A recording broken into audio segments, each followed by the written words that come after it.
దేశంలో ఇళ్ల విక్రయాలకు సంబంధించి ప్రముఖ real estate consultancy Knight Frank India ఒక రిపోర్టు వెలువరించింది.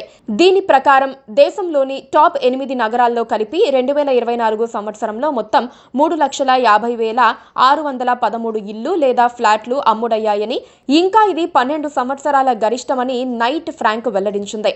అయితే ఊహించని రీతిలో 2 నుంచి 5 కోట్ల వరకు ఇళ్లకు మంచి డిమాండ్ ఉందని నైట్ ఫ్రాంక్ చైర్మన్ ఎండి ఫిఫిర్ బైజల్ చెప్పారు.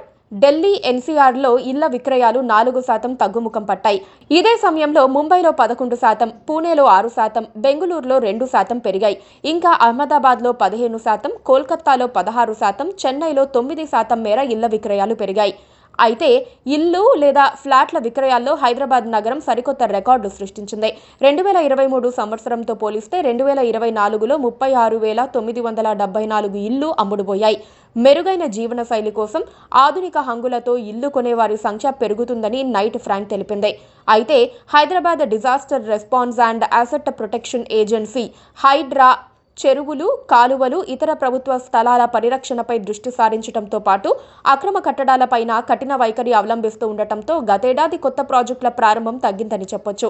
దీంతో 2023తో పోలిస్తే 2024లో 6% తక్కువగా 44,013 యూనిట్ల నిర్మాణ పనులు ప్రారంభమయ్యాయి. ఇక హైదరాబాద్ నగరంలో ఇళ్ల ధరలు సగటున 8% పెరిగాయి. మరీ ముఖ్యంగా విలాస గృహాలకు డిమాండ్ స్థిరంగా కొనసాగుతోంది.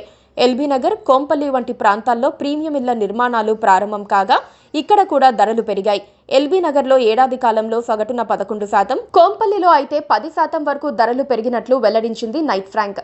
ఇక్కడ మొత్తం ఇళ్ల అమ్మకాల్లో చూస్తే 45% 1 నుంచి 2 కోట్ల విలువైనవే ఉన్నాయి. గతేడాది ఈ రేంజ్లో 16,459 ఇళ్లు అమ్ముడుపోవటం విశేషం. 2 నుంచి 5 కోట్ల ఇళ్ల విక్రయాల్లో 72% వృద్ధి కనిపించింది. ఇవి 5,000కు పైగా అమ్ముడయ్యాయి. 5 నుంచి 10 కోట్ల ఇళ్ల అమ్మకాల్లో 39%, 10 నుంచి 20 కోట్ల గృహాల్లో చూస్తే 51% వృద్ధి కనిపించింది. రెసిడెన్షియల్తో పాటు హైదరాబాద్ నగరంలో వాణిజ్య స్థలాలకు సంబంధించిన అద్దె లావాదేవీల్లోనూ 17% వృద్ధి కనిపించింది. 2020 తర్వాత ఇదే హైయెస్ట్. ఈ క్రమంలో గతేడాది మొత్తం 1.03 కోట్ల చదరపు అడుగుల స్థలం లీజుకు వెళ్లింది.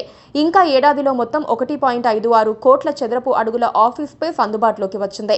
ఇది 2023 కంటే 139% ఎక్కువ. ఇంకా అద్దె ధర కూడా సగటున 7% పెరిగింది. Please subscribe to KTV Telugu. KTV Telugu. KTV